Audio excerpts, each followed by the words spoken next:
So very warm welcome to everyone. My name is Karan Rathod and I have completed my graduation in BCom from Tagore College of Science and Commerce. Apart from that, I'm a fitness enthusiast. I like to work out every day and I'm currently working with Excel Dynamics as a financial analyst. Uh, and I'm currently pursuing my MBA from SAS Institute of Management. So today I'm doing a presentation on organizational behavior and the subtopic is Big Five Personality Model. So this was my short introduction. Now let's get started with the presentation.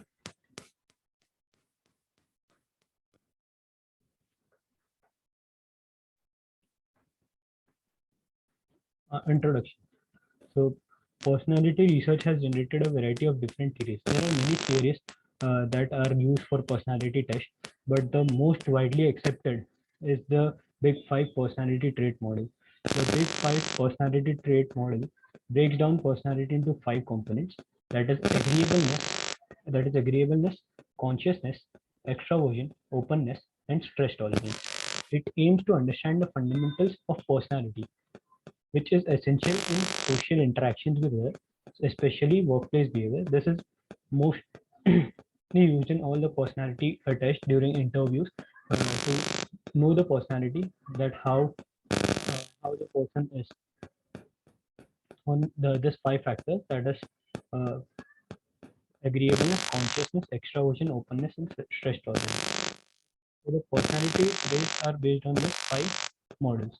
Numerous psychology have further developed Big Five model, given its multifold application in research, development, and assessment of personality. So they have researched on this a lot, and they have developed an assessment for this personality. According to Big Five model, and individual personality is combination of these five personality factors. So what are the Big Five personality models? They are as follows: openness, consciousness, extraversion, agreeableness, and neuroticism. Now we will see all the factors one by one. Let's take to the next slide. Openness to experience. Openness. Openness is a characteristic that includes imagination and insight. These are the people who are open to experience. They like to explore new things. For example, if they visit any restaurant, or any people tend to order the food that that they have already tried, and they are not ready to take up new exotic. They are not ready to take risk by ordering the new dishes or getting into new dishes. But this type of personalities like to try new dishes, etc. They like to explore new things. They are ready to experience new things.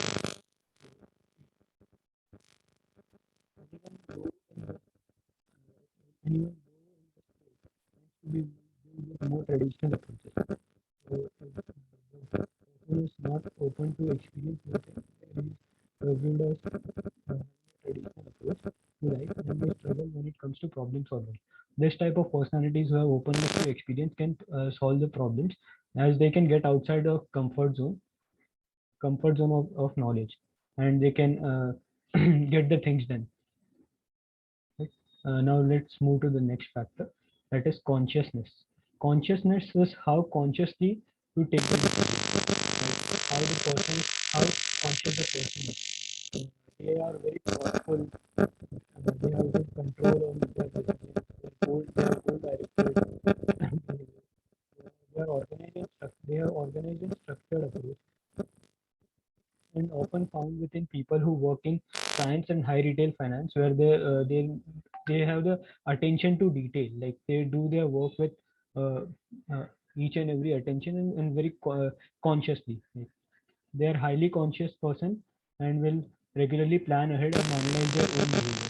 They always plan ahead and analyze their own behavior. This type of persons are present in project management teams and HR departments regularly. As they are conscious, they help in overall development of the team. The good example of conscious person would be someone you know is always planning ahead for the next time you meet, and in meantime regularly staying in contact.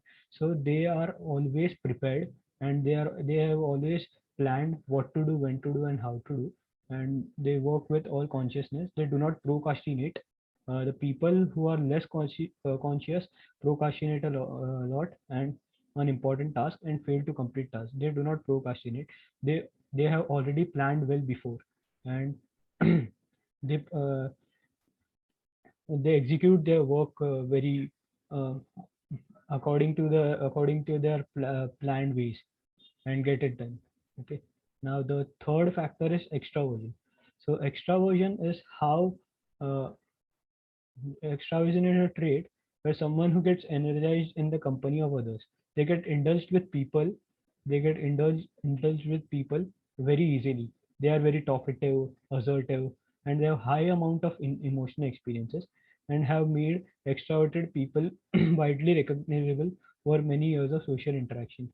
Okay, so they are the extrovert people can talk to anyone, and they are not they do not have fear of talking to anyone, and they can be seen as leaders, and etc. Extroverted people can be more likely to lead than introverted people, as they can easily influence others, as they can talk in front of anyone, and they do not have fear of uh, stage fear or something like.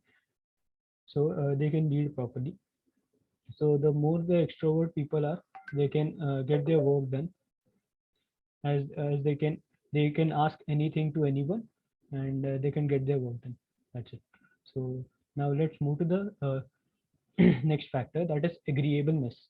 Agreeableness is agreeableness is a factor which shows a sign of trust, kindness, and affection. Highly agreeable people tend to have highly pro-social behaviors. Agreeable people are the people whom you agree with, whom people comfort are in their comfort zone, and they are able to share everything and are cooperating. They have empathy towards their towards their colleagues and friends, and is commonly understood as empathy towards others is commonly understood as another form of agreeableness. Agreeable people tend to find careers in areas where they can help the most people, like charity workers, medicine, mental health, as they are empathetic. Uh, they like they're empathetic as well as sympathetic. So they get into other things and take their will as how they are feeling, and so agreeableness is the other factor that is important. Okay. Now neuroticism. Neuroticism is a characteristic like sadness, moodiness, and emotional instability. So these are the people who are more anxious. They are more anxious. They are afraid of taking steps ahead. Uh, they, uh, they have fear of what will happen next, and they are also it is also called as physical and emotional response to stress and perceive threats in someone's daily life. Individuals who exhibit high level of neuroticism will tend to experience mood swings, anxiety, and irritability. Some individuals who experience sudden change in character from day-to-day perspective could be highly neurotic and respond to high stress level in work and personal. Those who rank lower on neurotic level will exhibit a more stable and emotional resonance. So they are kind of very emotional, and they are tend to get more stress. And low neurotic people suffer are also rarely sad and depressed, and they focus on present moment, and they don't overthink. Neuroticism personality overthinks a lot. So people with low neuroticism have a good mental health, and they can focus more. So this was the other personality trait. Now let's move to next slide. That is applicability of this factors to organizational behavior. When polls for individual feedback, these traits are frequently presented as percentile. So this 5 traits are measured into percentile.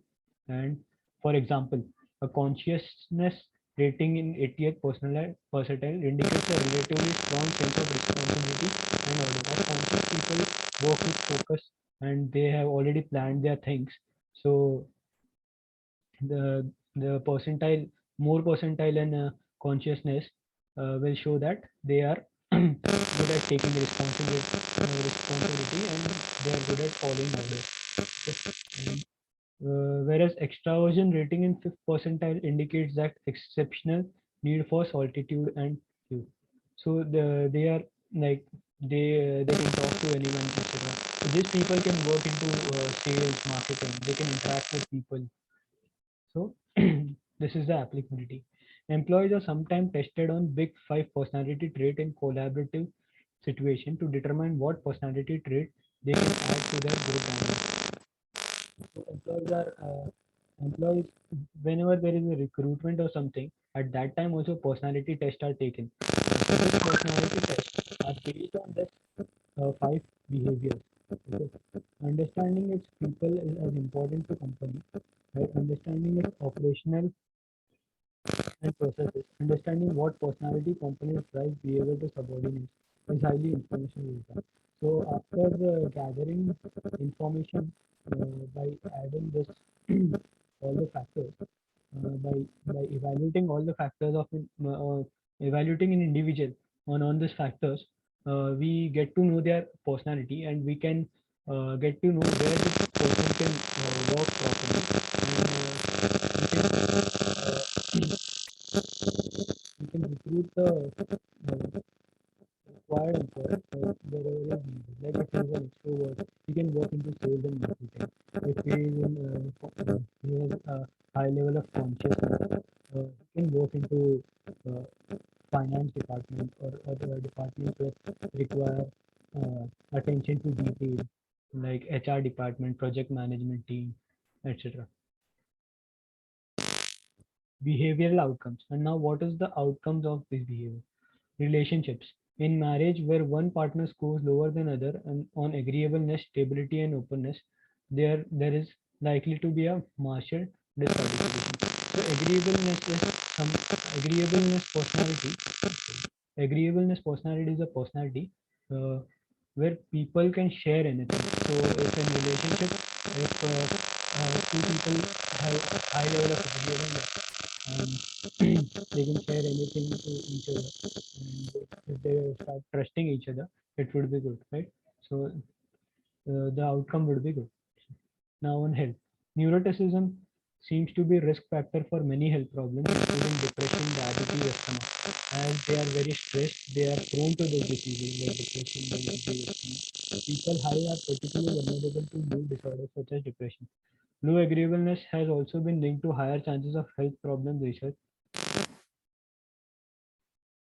Research believe that such is due to conscious people having agreeable and well-structured lives, as well as they control to follow diets, treatments. As conscious people are they are very they have a very planned life. They can follow diets, etc. And neuroticism leads to like they are always stressed. They always keep thinking about the future, and they don't focus on present. So they are vulnerable to get diseases like depression, diabetes, asthma, etc. Education. Now, the third is education. A high score on consciousness predicts that better high school and the knowledgeable. We already know that if the person is knowledgeable, if people have studied from IIMs and IITs, they have different level of consciousness. As they are trained well. They have a proper knowledge on how to solve problems, etc. So education is important for the personality, and if the person is more conscious, we can say that we can mostly see that they may be more educated, and that's it. Now, work. Consciousness is the strongest predictor of all five traits for job performance. A high score of consciousness has been shown to reduce salary.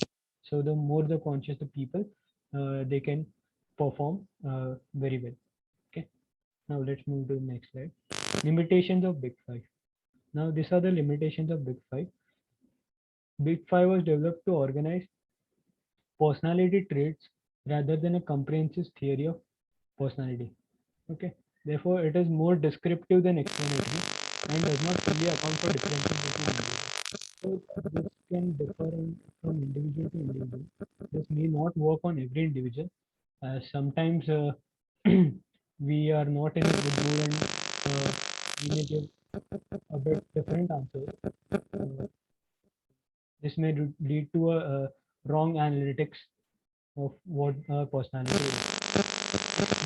Cross-cultural narratives. Although Big Five has tested in many countries and its existence is generally supported by findings, there have been some studies that do not support its model. Most previous studies have tested the presence of Big Five models is in urbanized and literate populations. The Although Big Five model is tested in their existence is generally supported by findings, there have been some studies that do not support its model. Okay, so there are many studies that do not support this model as they are tested on urbanized and literate populations only. Okay, how do the Big Five personality traits predict behavior at work? When hiring a employees, I already discussed and that while hiring a person, you are given a personality test, and they evaluate your personality on basis of that test, and they they get to know that if you are suitable for the job or not. Okay, and a candidate like a candidate with high openness score would be willing to learn new skills and tools. Okay, so he can be recruited in project management or product development, etc. This kind of profiles. Candidates with high consciousness score wouldn't necessarily be at a desk until midnight every evening. They would, however, be keen to work to get their work done, meet deadlines, and self-starter, requiring little hand-holding get the task requiring little hand-holding to get the task done. Someone scoring low, on the other hand, would be need a lot of more to focus. So the person with high consciousness will be more productive. Like they will finish their work and like they will not need to extend their shifts or something, and they can complete their work on time. Okay, so ideal extraversion scores would depend on role view of hiring. So if you are hiring a person for sales, marketing, PR, etc., so extroversion person would be a great fit. Candidate who shows high extroversion skills for role and personality, they can create a strong environment and cause significant issues in order to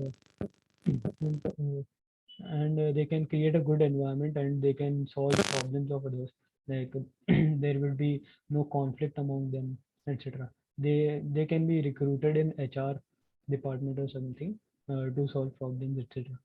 Finally, candidate who exhibits high will be not suitable to a role where there are consistent changes. So if a person is high neuro has a high neuroticism profile, like, so they cannot be recruited on profiles which are highly stressed, where changes are constant and they need to uh, change on each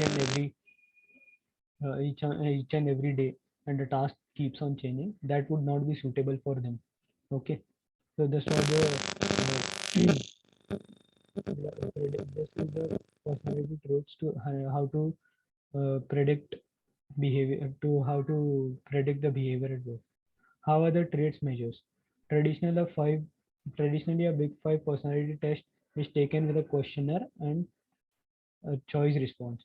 For example, these questions will be asked: how much a person agreeableness or disagreeableness? Is he open to try new experience for openness or mindfulness? Like, these are the questions that would be asked in the test.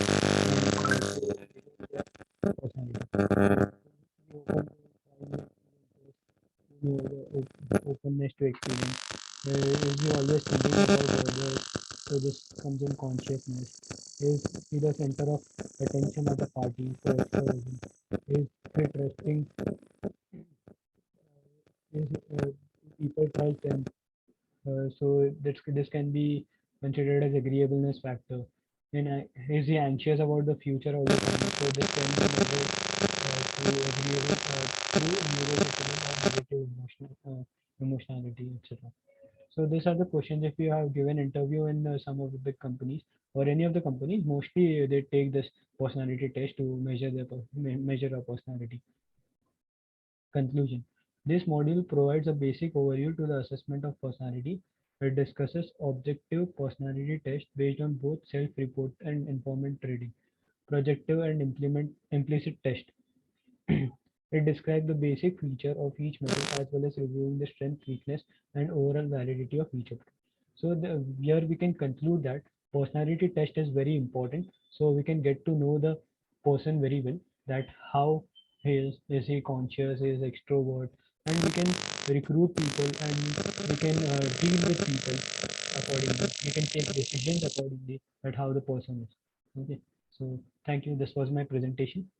Thank you very much. Thank you.